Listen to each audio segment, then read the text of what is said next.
आकाशी चंद्र चांदण्या तोडून मी आणल्या,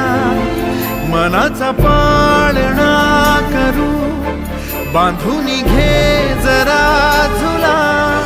डोळ्यात तूच साजणी सुखाचा स्पर्श तू नामा, तुझ्या विना उरेन अर्थ जीवना, उजळे तुझ्या हसूने कणकण,